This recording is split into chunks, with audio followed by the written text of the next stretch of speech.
Hello friends, education 95 के YouTube channel में आपका एक बार पुनः स्वागत है। जैसा कि आपको पता है, हम मध्य प्रदेश इतिहास के बारे में चर्चा कर रहे हैं और उसके तहत हम भाग 9 तक की बातों को बाखूबी क्लियर कर चुके हैं। आज जो हमारा विषय होने वाला है वो है भाग 10 अर्थात मध्य प्रदेश में हुरणों का शासन, हुरणों का आक्रमण कैसे हुआ, इसकी जानकारी हम ब्रीफ में लेने वाले हैं। तो चलिए, आज की जो खास पेशकश है, मुलाकात है, इसकी शुरुआत करते हैं। मगर शुरुआत करने से पहले एक बार पुनः आप लोगों से विनम्र निवेदन, जो कि हमेशा करता हूँ, भाई साहब वीडियो को मैक्सिमम लोगों तक शेयर करिए और सब्सक्राइब करवाइए। ठीक है, इतना छोटा सा काम करना है, ये काम में भी आप लोग निपुण नहीं है, बताइए।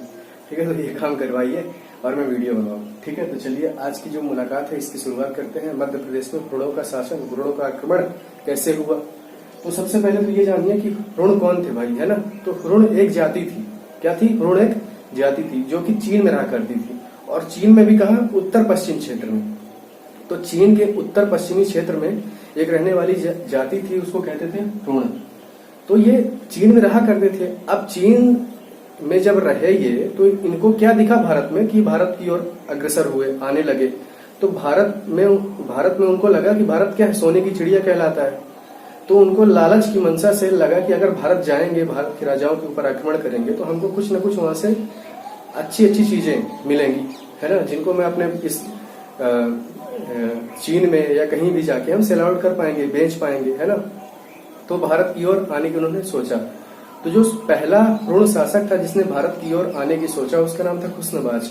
तो अगर पूछा जाएगा कि ऐसा कौन सा हुरण शासक था जिसने भारत पर सबसे पहले आक्रमण किया, तो उनको आप बताना कि सबसे पहले खुस्नबाज ने आक्रमण किया। किसने? खुस्नबाज, है ना, खुस्नबाज।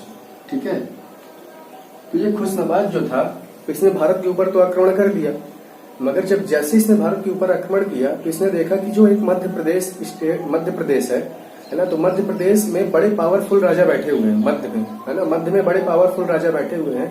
तो इसकी इतनी औकात नहीं हुई कि भारत से ये मध्य प्रदेश की ओर आक्रमण करे, और चुपचाप ये वापस लौट गया चीन।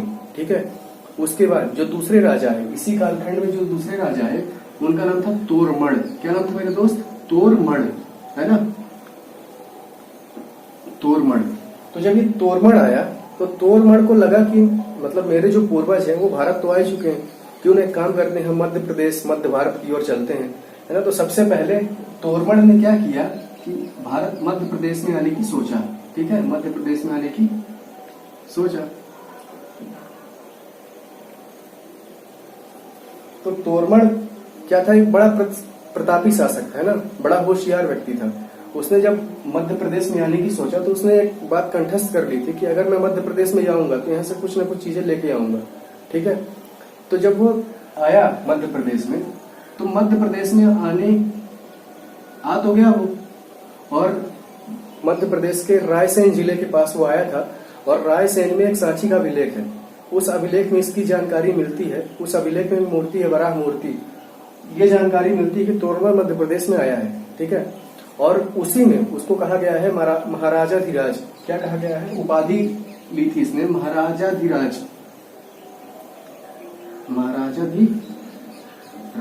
ठीक है, अब ये मध्य प्रदेश में आया, और मध्य प्रदेश के रायसेन जिले में इसने क्या किया? रायसेन जिले में इसने शासन पाठ चलाया और थोड़ा बहुत, और रायसेन जिले में ही एक अभिलेख मिला है, सांची का अभिलेख। उस अभिलेख में स्पष्ट है कि जो तोरमण है मध्य प्रदेश आया है, और मध्य प्रदेश में उसने महाराजाधिराज की उपाधि ली है। ठीक है, यहीं से इसके तांबे के सिक्के भी मिले हैं। पूछा भी जा सकता है कि तांबे के सिक्के तोरमण के कहाँ से मिले? तोरमण के सिक्के कहाँ से मिले हैं, तांबे के सिक्के? तो आप बताना कि रायसेन जिले के आसपास से इनके सिक्के मिले हैं। ठीक है, इसके बाद इसी कालखंड में जो अगले राजा आए, उनका नाम था मिहिरकुल। क्या नाम था मेरे दोस्त? मिहिरकुल। ठीक है, हाँ, तोरमण की अगर शासन की बात की जाए कि इसने कहां से लेके कहां तक शासन किया था, तो इसने पंजाब से लेके मालवा तक शासन किया था। कहां से? इस वाले एरिया में, पंजाब से लेके मालवा तक तोरमण ने। ठीक है, अब जब मिहिरकुल आए, तो मिहिरकुल अगर तोरमण शेर, तो उनके जो बेटे हैं वो सवा शेर।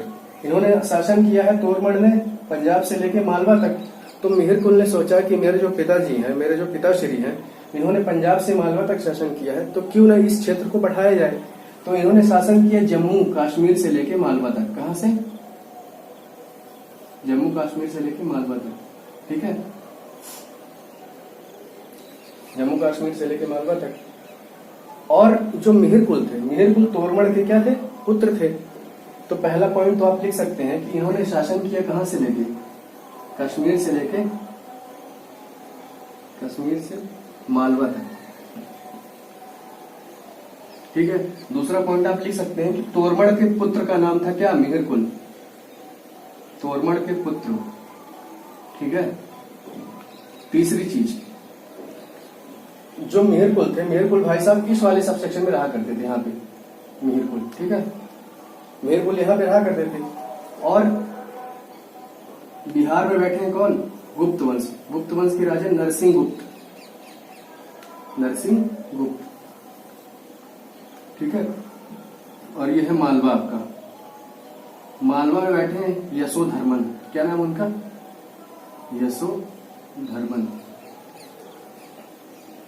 तो मिहिरकुल को एक बात लगी, बात समझ में आई कि अगर मैंने जम्मू से लेके मालवा तक अपना क्षेत्र जमा लिया है और मालवा के कुछ इलाकों में आक्रमण कर लिया है और मेरे पिताश्री ने, पितामह ने पंजाब से लेके मालवा तक का क्षेत्र जमा लिया है, तो क्यों ना दो शासक जो आसपास के शासक हैं उनके ऊपर आक्रमण किया जाए।